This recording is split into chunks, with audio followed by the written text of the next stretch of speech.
Powerhouse, presented by Alliant Energy. Alliant Energy, we're on for you.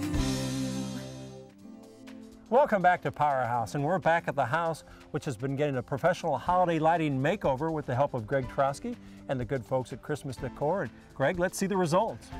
Turn them on. Ah, looks great. Looks Are you great. pleased? Yes, the crew did a great job. Everything looks custom fit, just the way we like to look. And looks terrific. And yes. Greg, it's been fun to be out here with your crew to see that. And I picked up a couple of tips that Megan and I can use on the house that we'll be lighting. And if you'd like to learn about a dealer near you, visit the company website at christmasdecor.net. Hey Pete, those lights that you and Greg put up, they look great. It was fun helping out Megan and seeing how a professional does the job, but I still enjoy doing it myself. Do we have everything? We do. Would you mind laying those out? Yep, I'll get these straight out. And getting those ready? Yep. You know, for most families, putting up holiday lights is a time-honored tradition. But unfortunately, this is also that time of year when many fires and accidents occur because we improperly use lights and extension cords and candles.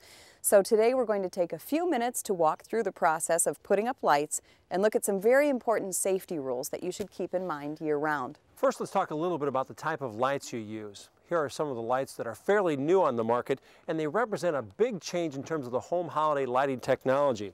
They're called energy-efficient LED lights. Although they initially cost about 3 times as much as the tiny strings of incandescent lights that we're all accustomed to, the manufacturer claims that these lights will last for 20 years.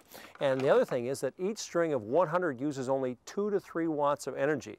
They'll help you save on your electric bills for years and years to come. Okay, how are we doing? Those are great. Yeah. Got the extension I'm cord. gonna get the ladder. Okay. Now, if you're decorating with lights outdoors, use only lights and extension cords that are rated for outdoor use. And before you hook up any of your lights or extension cords, you'll want to make sure that you inspect all of them. Look for things like cracked or loose sockets, or exposed wires, or insulation that might be frayed, or broken, or scorched. And make sure that your lights are safety certified. You'll want to look for a label that says UL listed, like this, or CSA listed. And if you use these icicle style lights here, make sure that they meet the guidelines and safety standards 1998 UL standards. That's what you want to look for. Good. Now, be extra careful anytime you're using ladders or poles to hang your lights. Always be sure to look up and look out for overhead power lines. And that may sound pretty obvious, but sometimes when we're in a hurry or it's cold outside like today, we can't forget about safety. So make sure you remember that. Absolutely. Okay, Take those with you. Yeah, I'm going to go get started. Okay. Now, in addition to being sure that the lights you use are certified for outdoor use, it's best to plug them in to ground fault circuit interrupters, or GFCI outlets. Now, if you don't have them, they can easily be installed into your household circuits by a qualified electrician. Plus, portable GFCIs, like the one we're going to use, can be purchased wherever electrical supplies are sold. These are really handy. When you're ready to actually hang your lights, don't use metal staples or nails as fasteners. You can damage the protective insulation that covers the wires, and that could create a shock or a fire hazard. Instead, use these clips, plastic clips like this, or the suction cups to attach them. The great thing is that they're very easy to use and you can reuse them. Now, if you have to use an extension cord, keep your extension cords off the driveway, any of your sidewalks, and don't ever place them like in a gutter or any place that will be exposed to standing water. Okay.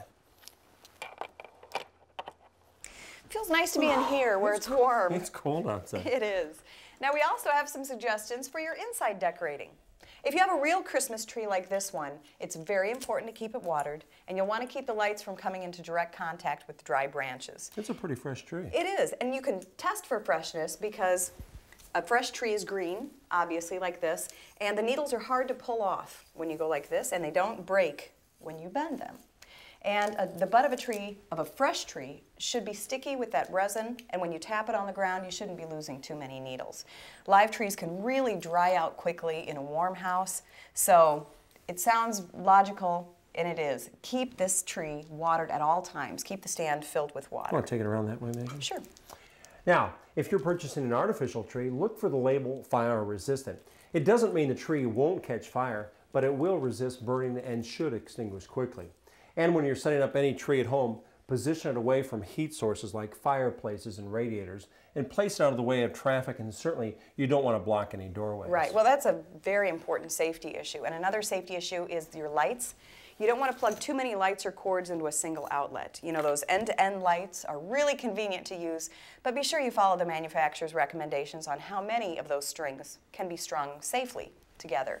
Usually it's only about 2 or 3. And you'll always want to take the cords and secure them and keep them out of sight and out of reach, because not only does it look better, but it also keeps those cords away from curious children and pets. You know, all it takes is 12 inches of cord like this to seriously hurt a child. So keep that in mind. Megan, let's go over here. I want to talk a little bit about candles. I know lots of you like to use candles during the holidays. They are attractive, but we need to be especially careful with them around the house. Candles should always be placed on a stable surface, away from any flammable material like furniture, fabrics, or greenery. If you do have small children or pets, place candles out of their reach, where they can't be bumped, grabbed, or knocked over. A mantle or shelf might work, and never, never leave a room with a candle burning. Never. And when you leave the house or go to bed, turn off all of your holiday lights and blow out any candles that you have burning. And regardless of the time of year, make sure that your home is equipped with working smoke alarms and fire extinguishers. Now you'll want to install, test, and maintain them according to the manufacturer's recommendations.